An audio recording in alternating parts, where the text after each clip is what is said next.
In life, hardships will befall us. We will experience the contrast of good things. There will be aches and pains. There will be death, loss, change, many things that can bring us to our knees. Many things that could have us question the way of our path, how we're navigating things. Why me? Why not the other person who isn't making anything of him or herself? Why do bad things happen to good people? In life, we will encounter sort of the ebb and the flow. There is no fair aspect. Things happen. And those things aren't necessarily the result of anything we've done. Much is out of our control.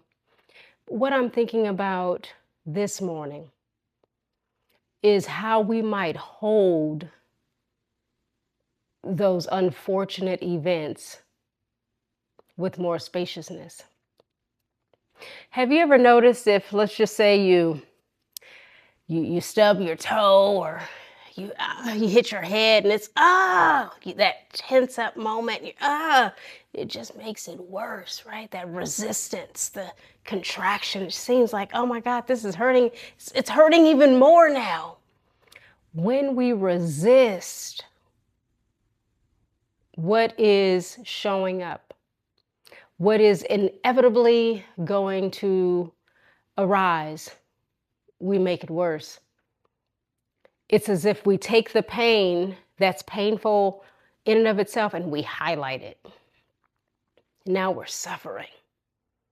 We take the loss, the breakup, and that pain, and we highlight it by replaying all that the other person did or didn't do.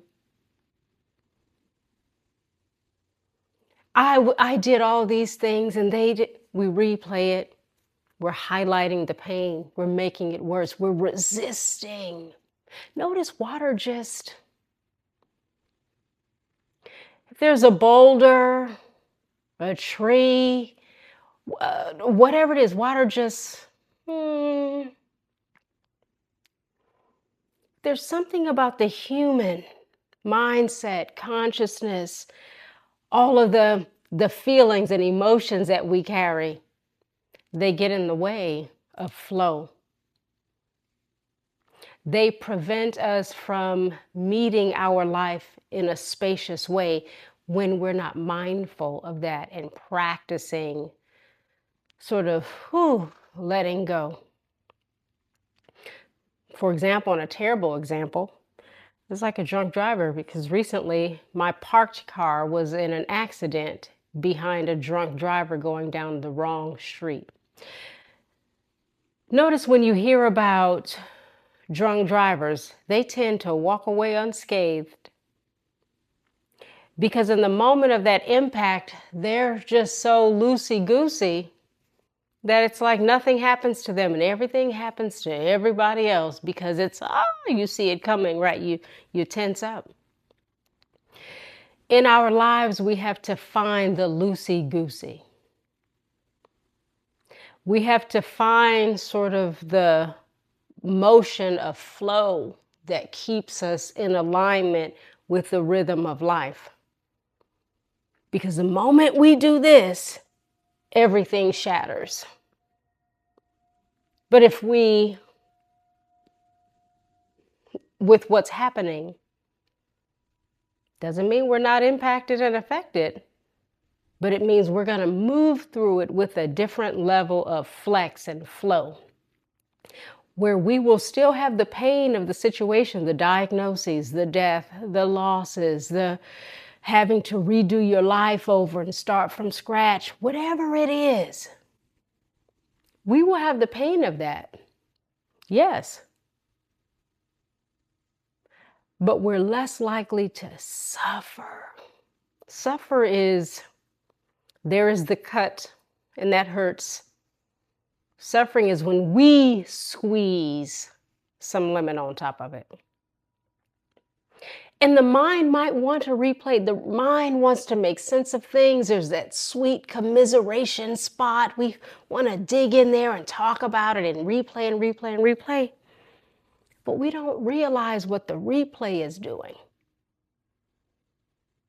It's not just being replayed. And notice you don't change anything by replaying it, but it's planting seeds within. It's prolonging your pain. It's intensifying it even. So today on the mat, I want to remind us to find more flex and flow and spaciousness when we are inevitably met with something we do not want to be met with. May we practice, and it is a practice. It's not about perfection, because I could say this in this moment and in 5 minutes I have to remind myself of this moment, right? But may we practice. Just a little more breathing space and less resistance, so that we can get to the other side. Because at the end of the day, that is what we want to do. We want to get to the other side. So today on the mat, may you be reminded that there is another side. And the quickest way to get there is to be right where you are, in the spaciousness of being there, as uncomfortable as it may be. We're all sitting in that seat at some point in our lives. And may we choose to exhale the tense anxiety, constriction, resistance of that, and just say, I'm going to meet this moment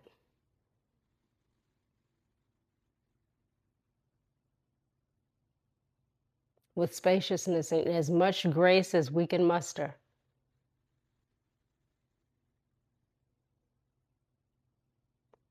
May we be like water. No matter what's in front of us, may we find the space to flow. Yeah.